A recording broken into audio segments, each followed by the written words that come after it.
யார் சொல்லிருக்கேன்? ఎంజి రామచంద్రన్ శివాజీకి சொல்லியிருக்கேன். వాడి స్థాయి ఎట్లుంది. నేను అనుకున్నా, ఓహో ఆంధ్రాలో ఉండుంటే ఎన్టీఆర్ ఏఎన్ఆర్ చెప్పాడని కూడా చెప్తాడు వీడు. అంతవరకేనా? మనం అక్కడే ఉన్నాం కాదు. ఖచ్చితంగా మనం భగవద్గీత పుట్టిన దేశంలో పుట్టాం. భగవద్గీత చెప్పిన కృష్ణుడు పుట్టిన దేశంలో పుట్టాం. మనం గీత చదవాలి, మన దేశం రాత మార్చాలి. భగవద్గీత చాలా పాజిటివ్ కంటెంట్. మీరు గమనించారో లేదో, గత 11 ఏళ్లలో మన దేశానికి వేరే దేశం నుంచి ఏ ప్రధాని వచ్చినా, ఏ అతిథి వచ్చినా, లేదు మన ప్రధానమంత్రి గారు ఏ దేశం వెళ్ళినా ఇస్తున్నటువంటి గొప్ప బహుమానం ఏంటి? అందుకని అందరూ ఖచ్చితంగా భగవద్గీత చదవాలి. అందరూ ఒకసారి చెప్పండి, జై జై గీత. భగవద్గీత అనండి. జై జై గీత, జై జై గీత, జై జై గీత, జై జై గీత. అందుకని భగవద్గీతని వారానికి ఒక్కరోజైనా మీ కుటుంబంతో కూర్చుని గుళ్ళో, దగ్గర ఉన్న గుళ్ళో 4, 5 కూర్చుని మీ పాటి మీరు అక్కడ దండం పెట్టుకొని మూల కూర్చోండి. తండ్రి ఒక శ్లోకం, దాని అర్థం. కొడుకు ఒక శ్లోకం, అర్థం. భార్య, పిల్లలు ఎంతమంది ఉన్నారో అంతమంది ఒక శ్లోకం అర్థం చదివేయండి. దేవుడు దండం పెట్టుకోండి, వచ్చేయండి. ఇది ఎంతో మార్పు తీసుకొస్తుంది. నేను సరదాగా చెప్తాను కానీ దాంట్లో అర్థం ఉంటుంది. Please read Gita before become a తాత. Gita only can change your రాత, అదర్వైజ్ లైఫ్ బికమ్ ఏ రోత. మనం అందరం ఎంత మూర్ఖంగా ఉన్నామంటే ఇంకా టైం ఉంది, ఇంకా టైం ఉంది అనుకుంటా. ఏం టైం ఉంది? పిచ్చి మాట. మనం ఎక్కడ ఉన్నాం అంటే పలానా ఖాదీ కాలనీలో ఉన్నాం, పలానా తిరుపతిలో ఉన్నాం, పలానా ఇంట్లో ఉన్నాం, ఏదో చెప్తాం. కానీ భాగవతం అలా చెప్పలేదు. నువ్వు పాము నోట్లో ఉన్నావు అని చెప్తుంది. ఏం పాముది? కాల సర్పం నోట్లో ఉన్నావు. ఒక కప్ప ఎగురుతూ వచ్చింది, పాము నోరు తెరుచుకుని ఉంది, అది అందులో దూరింది. పాము నోరు మొయ్యలేదు. కప్ప ఆడుకుంటుంది, వెచ్చగా ఉంది, మెత్తగా ఉంది అని. ఆ కప్పలు మనమే. ఆ కాలసర్పం ఎప్పుడైనా మూస్తుంది, జీవితం అయిపోతుంది. అప్పుడు నిన్నెవ్వడు గుర్తుపెట్టుకోడు.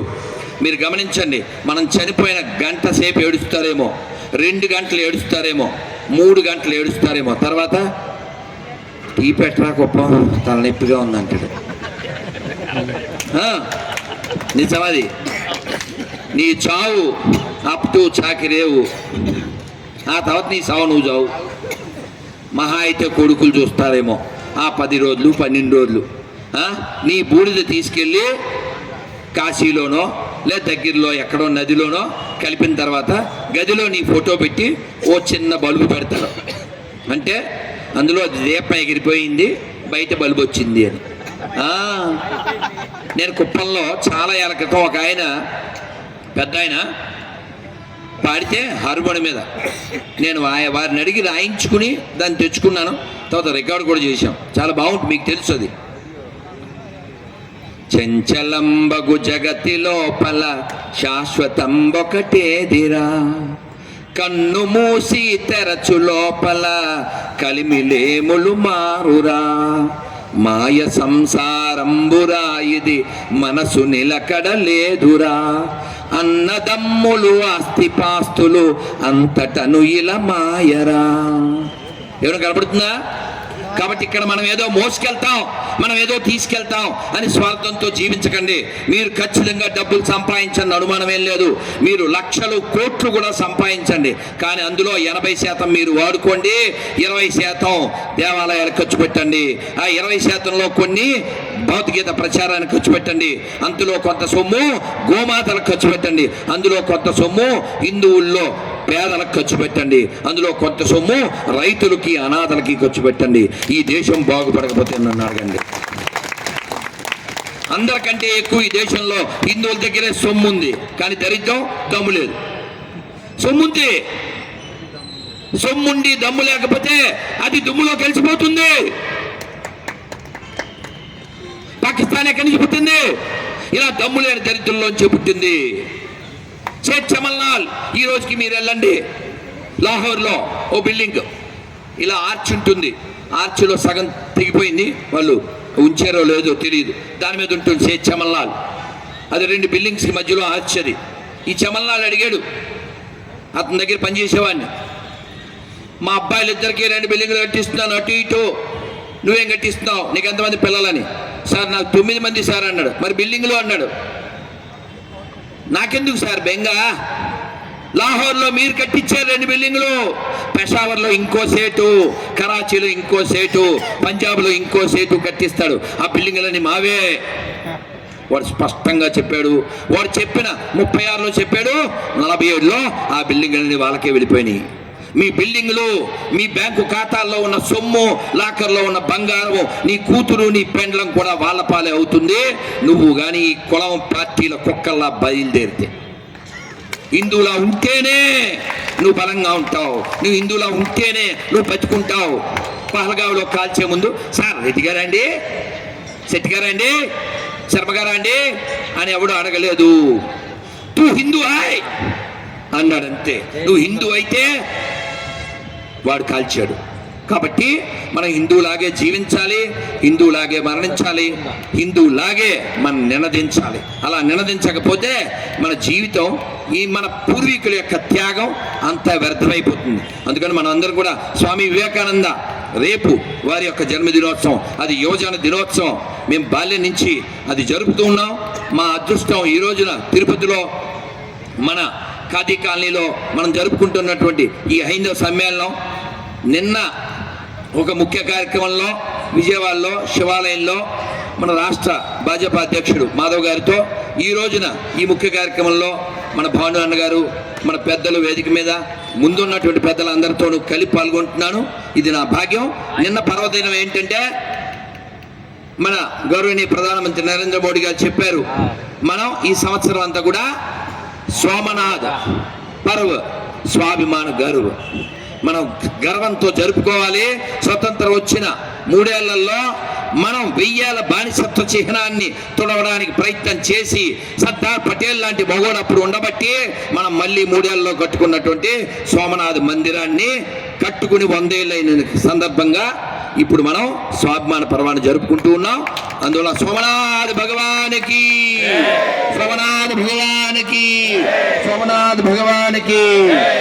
బానిసత్వ చిహ్నాలు తుడవాల్సిందే, దానికోసం పిడికిలు బిగించాల్సిందే. మనం ఇప్పుడు మేలుకోకపోతే ఏదో సామెత ఉంది కదా, నౌ ఆర్ నెవర్. ఇప్పుడు మనం ప్రయత్నం చేయాలి. అందుకని మీ అందరికీ నా యొక్క విజ్ఞప్తి, మీరు బలంగా ఉండండి. అది శారీరక బలము, అది మానసిక బలము, అది ఆర్థిక బలము, అది రాజకీయ బలము, అన్ని రకాల బలాలు ఉంటేనే మనం ఉంటామండి. అందుకని నాకెందుకులే అనుకోకండి. ఈ ప్రపంచంలో మక్కా అనే ప్లేస్ ఉంది, అందులోకి ముస్లింలు మాత్రమే ప్రవేశించాలి, ఇంకో మతస్థుడు ఎవడో వెళ్ళడానికి లేదు. వాటికన్ అనే సిటీ ఉంది, అక్కడ క్రైస్తవులు మాత్రమే, అక్కడ ఇంకో గుడి ఉండదు, మక్కాలో ఇంకో గుడి ఉండదు. కానీ ఇక్కడ మన తిరుపతిలో కరుణాకర్ రెడ్డి అవేదో లెక్కలు చెప్తా అని చెప్పాడు ఇందాక కారులో వస్తూ. ఈ తిరుపతిలో ఎన్ని మసీదులు ఉన్నాయి, ఎన్ని చర్చిలు ఉన్నాయి. మొన్న ఏదో బస్సు వస్తుంటే ఆ లైటింగ్ ఏదో తగిలితే ఆ డ్రైవర్ని ఏదో అరెస్ట్ చేశారని విన్నాను. ఈ దేశం బాగుందంటే, ఈ దేశం బలంగా ఉందంటే కారణం కేవలం దేవాలయాలు మాత్రమే. గుర్తుపెట్టుకోండి. ఇక్కడ ఎస్వి యూనివర్సిటీ కావచ్చు, స్విమ్స్ కావచ్చు, రియా కావచ్చు, బదిర పాఠశాల కావచ్చు, శిల్ప కళాశాల కావచ్చు, మన యొక్క విద్యాలయాలు, మన యొక్క వైద్యాలయాలు కేవలం హిందువులకు మాత్రమే కాదండి, అందరికీ మనం ఉపకారం చేస్తున్నాం. మనం మన చూడట్లేదండి, ఎందుకంటే మనది విశాల భావం కాబట్టి. చివరికి మన టీటీలో ఉద్యోగాలు కూడా వెంకటేశ్వరని దేవుడు కాదు అన్నాడు కూడా ఇచ్చాం, కానీ వాళ్ళు ఇంకో చోట పంపాలి. మొన్న ఈ మధ్య తిరుపతిలో పాలిటెక్నిక్ కాలేజీలో ఆవిడ పంపించారండి ఇంటికి. Give the big hand. బుద్ధున్న టీటీడీ మెంబర్లకి యాక్షన్. ఇదివరకు యాక్షన్ చేసేవారు, ఇప్పుడు యాక్షన్ తీసుకుంటున్నారు. అందుకు అర్థమైంది కదా, పదాలకి రెండింటికి అర్థం తేడా. ఎంత అజ్ఞానం, ఎంత మూర్ఖత్వం, ఎంత పైశాచికత్వం అండి. వాడు ఎవడో పుట్టాడో వాడికి తెలీదా? వాడు వీడికి తండ్రి, వాడు అమ్మ, ఏదేదో రాసేసింది ఆవిడ. ఇప్పుడు ఇక్కడ ఎవరినైనా సరే మీరు అడగండి, ఏ పిల్లవాడినైనా అడగండి, ఏ పెద్దవాళ్ళనైనా అడగండి, మీ నాన్నగారి పేరేంటి, ఎవరైనా చెప్తారు కదా. కానీ వాళ్ళు గాడ్ అని అనుకునేవాడిని ఎవడికి పుట్టాడు అని అడగండి. అదొక్కటి అడగద్దని చెప్తారు. ఎందుకని? వాళ్ళ దగ్గర ఎవిడెన్సులు లేవు, వాళ్ళ దగ్గర ఎథిక్స్ లేవు, వాళ్ళకి ఎపిక్స్ లేవు. మొన్న డిసెంబర్ 25 ఎవరైనా పాసిపోయిన కేకులు తిన్నారా? మీకు సిగ్గు శరం ఉంది కాబట్టి మీకు మీరే చప్పట్లు కొట్టుకోండి. కానీ నేను డిసెంబర్ 21 సభలో చెప్పాను, డిసెంబర్ 25 మనం కేకులు కొయ్యాలా వద్దా అన్నాను. అందరూ కాదు కాదన్నారు. లేదు, మనం డిసెంబర్ 25 కేకులు కొయ్యాలి, కేకలు వేయాలి అన్న. ఎందుకు అన్నారు. ఎందుకేమిటి? ఆ రోజు ఒక మహాత్ముడు పుట్టినరోజు, ఓ గొప్పవాడు పుట్టినరోజు, ఒక మహనీయుడు, ఒక వీరుడు ధీరుడు పుట్టినరోజు అన్న. ఎవరు అన్నారు? December 25 December 25th is not birthday of AVP. December 25th is birthday of ABVP. అర్థమైంది కదా? అది వాజ్పేయి నాడు పుట్టినరోజు కాదు, వాజ్పేయి పుట్టినరోజు. వీపీ పుట్టినరోజు కాదు, ఏబీవీపీ పుట్టినరోజు. అట్ల బిహార్ వాజ్పేయి పుట్టినరోజు. నువ్వు పాలడుగు, నే పాయసం ఇస్తా. నువ్వు కాశ్మీర్ అడిగితే కరాచీ దాకా వచ్చి కరిచేస్తా అన్నారు. అటువంటి వీరుడు ఆ రోజు పుట్టాడు. కాబట్టి మీరు కూడా కేకులు కొయ్యండి, కేకలు వేయండి, కానీ ఒక వీరుడు యొక్క పుట్టినరోజు జరుపుకోవాలి. అంతేగాని గాడిద మీద వచ్చాను, గాడిద కొడుకుది కాదు. చిన్నప్పటి నుంచి మనం పాడుకున్నాం, మనకు తెలీదా? ఏనుగు ఏనుగు నల్లన, ఏనుగు కొమ్ములు తెల్లన, ఏనుగు మీద రాముడు ఎంతో చక్కని దేవుడు. అలా ఏనుగు మీద వచ్చిన రాముడి యొక్క పుట్టినరోజు శ్రీరామనవమి మనం జరుపుకోవాలి. ఆయనలాగా సత్లక్షణాలతో జీవించాలి, ధీరుల్లా జీవించాలి. అది మానేసేసి వాడెవడో గాడిద మీద వచ్చిన గాడిద కొడుకుని గొర్రెలు అంటూ, అది ఎంత బుద్ధి లేని పని అండి. నువ్వు ఆ భీరులుగా నువ్వు వారసుడి. అందుకని మనం ఇందాక మన శ్రీనివాస్ రెడ్డి గారు చెప్పారు, నా హిందూ పతితో భవేత్. ఇక్కడ ఏ హిందూ పతితుడు కాదు, అందరూ బంధువులే. హిందవా సర్వే సోదర. కాబట్టి మనం అందరం కూడా హిందువులం, మనమంతా బంధువులం. ఎవడైనా సరే తను తాను గొర్రె అనుకుంటే వాడికి బుర్ర లేదని అర్థం. ఆ బుర్ర లేనివాడికి బుర్ర ఇవ్వాల్సిన ఆవశ్యకత, బాధ్యత మన మీద ఉంది. అందుకని ఖచ్చితంగా చెప్పాలండి, మనం పిల్లలకి వివరించాలండి. దేవాలయాల వల్ల ఈ దేశానికి లాభం ఉంది, ఈ ప్రభుత్వానికి లాభం ఉంది, ప్రపంచానికి లాభం ఉంది. దేవాలయాల్లో అన్నం పెడతారు, మనుషులు ఒక్కరికే కాదండి. మీరు తిరుమల వెళ్ళారు, ఇంకా చాలా మన కోదండ రామాలయం, మన కపిలేశ్వరాలయం, మన శ్రీనివాస మంగాపురం. మీరు ఏ హిందూ దేవాలయానికి వెళ్ళండి, గుడి చుట్టూ 8 పీఠాలు ఉంటాయి. ఏంటవి? బలిపీఠాలు. అంటే ఎందుకు పెడతారు? దేవుడికి నైవేద్యం పెట్టి బయట అన్నం పెడతారు, ఆ పదార్థం పెడతారు. ఎందుకని? పక్షులు, చీమలు, చిన్నవి జీవరాశులు కూడా బాగుండాలి అని కోరుకునే ఏకైక ధర్మం సనాతన ధర్మం.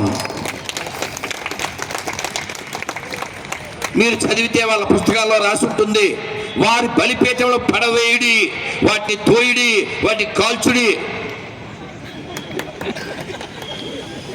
ఇదే ఉంది. ఎందుకని? వాళ్ళకి అదే నేర్పించారు, కాల్చేయడం, కూల్చేయడం.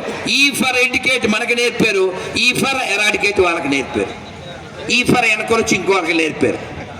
అందుకని అన్నీ ఒకటని బుద్ధి లేని మాటలు మాట్లాడకండి. ఎవరైనా ఇంకో పిల్లవాడు వస్తే, 4వ తరగతి చదివే పిల్లలు ఎవరైనా ఉంటే కొంచెం బాగుంటుంది. ఆర్ వన్ మోర్ గర్ల్, తల్లి, ఉన్నతి వాళ్ళ చెల్లి, లేదు బాయ్, కమ్. ఓకే, మీకు ఉదాహరణ ఇచ్చి నేను ఒక గీతు మీతో పాటించి వెళ్తాను. వివేకానంద యొక్క ఉన్నతి ఆల్రెడీ వచ్చింది కాబట్టి one more. సేమా? Your not Unnati. Oh, already ఉన్నతి వచ్చింది కాబట్టి ఇంకోటి ఛాన్స్ ఇద్దాం. ఓకే, దరా నువ్వురా. Very good.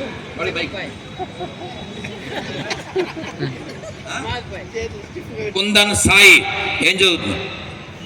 థర్డ్.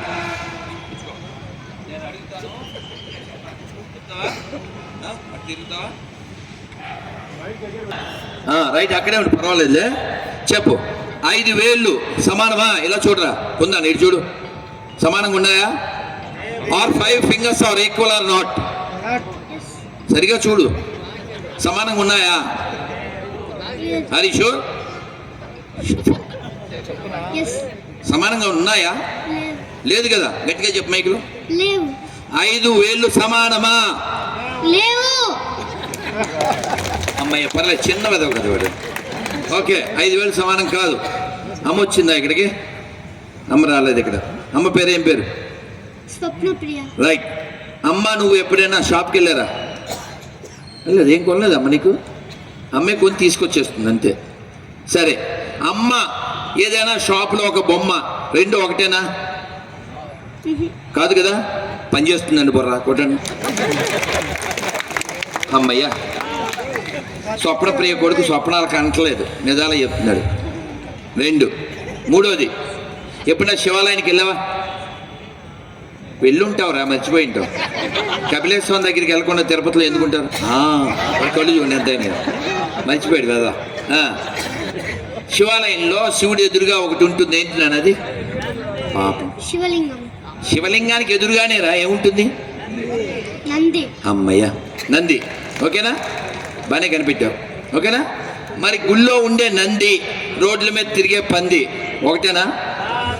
పని చేస్తుందండి బాయ్, చప్పట్లు కొట్టిన మా చెంటుడికి.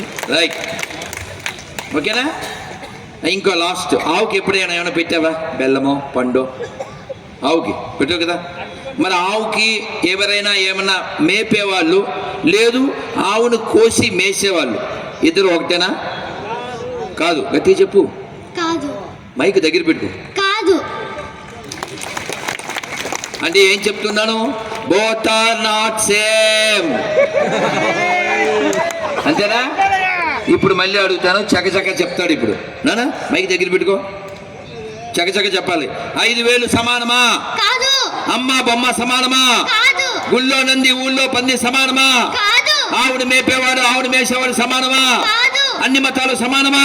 కాదు. All are not same, both are not same. చిన్న పిల్లవాడు చెప్పాడు కదా, బాలవాక్కు బ్రహ్మవాక్కు. Very good.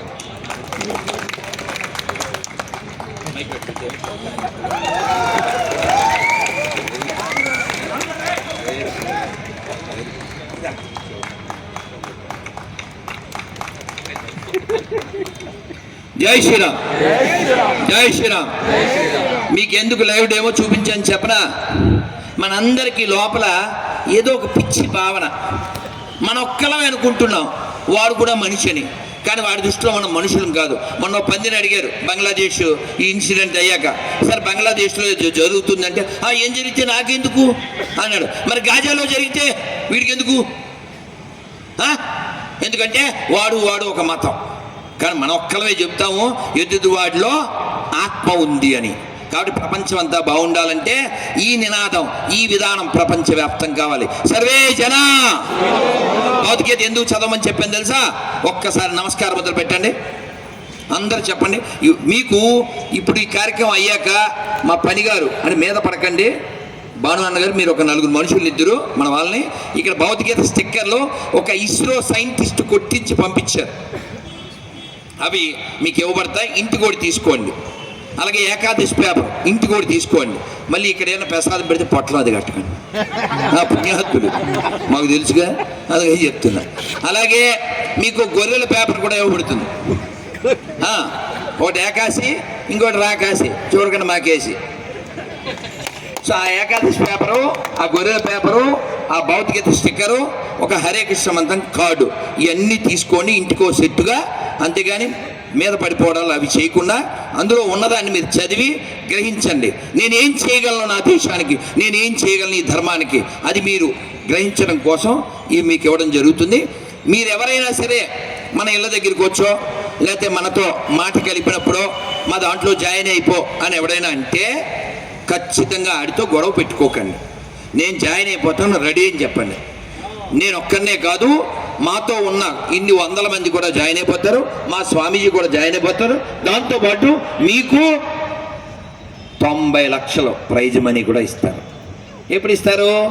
ఈ 26 క్వశ్చన్లో 13 ప్రశ్నలకి మీరు ఆన్సర్ చెబితే 90 లక్షలు బహుమానం అని చెప్పండి. మేము ఇలా చెప్పి గొంతు రాసుకుపోయింది. ఇప్పటికీ దాదాపు 3-4 ఏళ్ళు అయింది, ఎవడు రాలేదు. ఎందుకని? వాడి మతం ఒక క్యాన్సరు, వాడి దగ్గర ఉన్నది ఆన్సరు. వాడి మతం బతకడానికి కారణం కేవలం స్పాన్సరు.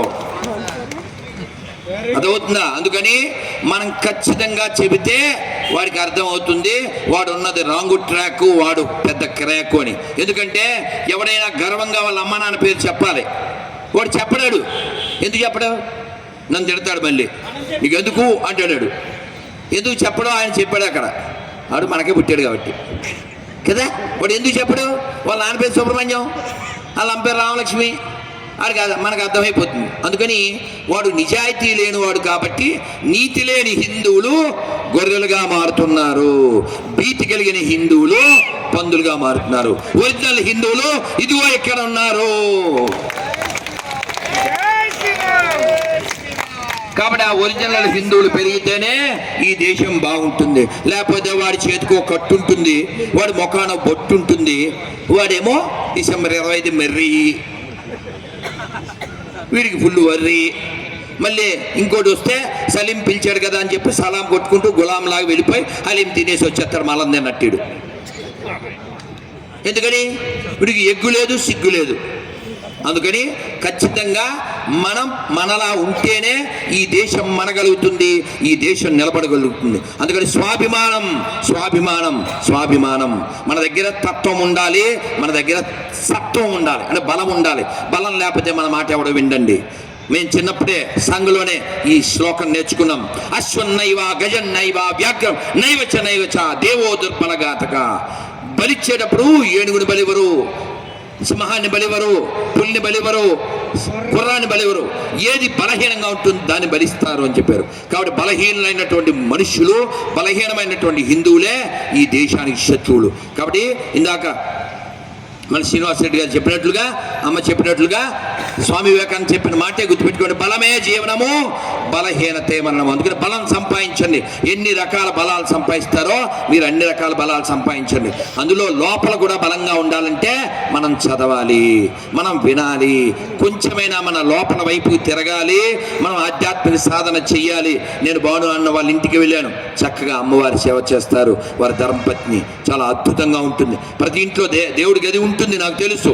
కానీ మన పూజ ఎలా చేస్తున్నాం, మనం ఎంతవరకు లోపలికి తిరుగుతున్నాం, ఇది కూడా చాలా అవసరం. లోపల బలంగా లేనప్పుడే బాబాడు వచ్చేస్తాడేమో, అని ఏమైనా చేసేస్తాడేమో అని భయం వస్తుంది. కానీ భౌతికత ఎక్కితే భయం వస్తుందా? అలెగ్జాండర్ ఈ దేశానికి వచ్చి ఈ దేశం మీద దాడి చేసినప్పుడు ఆ బయలుదేరే ముందు వాళ్ళ గురువుని అడిగాడు సోక్రటీస్ని, ఏం తెమ్మంటారని. ఆయన చెప్పాడు, అక్కడి నుంచి భౌతికత తీసుకురా, గంగ నీరు తీసుకురా, అక్కడ కొంచెం మట్టి తీసుకురా, ఓ సాధువుని తీసుకురా అని చెప్పాడు. సరే, మట్టి కలెక్టెడ్, నీరు కలెక్టెడ్, పుస్తకం కలెక్టెడ్. వాడు చెప్పట్టు సాధు. ఈ సాధు ఎదురుగా నిలబడ్డాడు. ఆయన ఏదో ధ్యానంలో ఉన్నాడు, సూర్యుడికి ఎదురుగా. ఈయన కళ్ళు తెచ్చేసరికి వీడు అడ్డంగా ఉన్నాడు. ఎవడరా నువ్వు అన్నాడు. మా గురుగారు నేను తీసుకురమ్మన్నారో సాధువుని అన్నాడు. నేను రాను అన్నాడు ఆయన. రాకపోతే నిన్ను చంపేస్తా అన్నాడు. ఓకే చంపుకో అన్నాడు. అదేమిటి చచ్చిపోతావు కదా, భయమేదా అన్నాడు. నా శరీరం చనిపోతుంది, నేను చనిపోను. ఇది అండర్స్టాండింగ్ అంటే. నేను ఇది కాదు, నేను ఇది కాదు, ఇందులో ఉన్నది నేను. ఇది తెలియాలంటే మనకు కొంచెమైనా తత్వం తెలియాలి. అందరూ ఒకసారి ఆ శ్లోకం చెప్పండి, నమస్కారం మొదలుపెట్టి. మమైవాంసో జీవలోకే జీవభూత సనాతన మనఃషష్టాని ఇంద్రియాని ప్రకృతిస్థాని కర్షతి. ఇందులో సనాతన అనే పదం వినపడిందా? సనాతన అంటే ఏంటండి? చిర పురాతన నిత్య నూతన, అది సనాతనం. ఎప్పుడు ఉంటుంది, ఎప్పుడు ఉండేదే ఆత్మ. ఇది మనం ఒక్కలమే చెబుతాం, అంతేగాని ఫలానా మతము, ఫలానా ప్రాంతము, ఫలానా భాష, వీటితో మనం అలా ఎంగిలైపోయి ఉండం. మనం చాలా విశాల హృదయం కలిగినటువంటి ప్రపంచానికి జ్ఞానం, ప్రపంచానికి వెలుగు చూపేటువంటి దేశంలో భారత అంటే అర్థమే వెలుగునిచ్చే దేశం. మన సంఘ గీతలో కూడా ఉంది, మనం అంతా పాడుకున్నాం. ఒక్క లైన్ పాడుకుందాం, ఓకేనా? అందరు చక్కగా చెప్పండి. లోకమంత చీకటిలో తల్లడిల్లుచున్నప్పుడు, లోకమంత చీకటిలో తల్లడిల్లుచున్నప్పుడు, నాగరికత లేని నరులు పామరులై ఉన్నప్పుడు,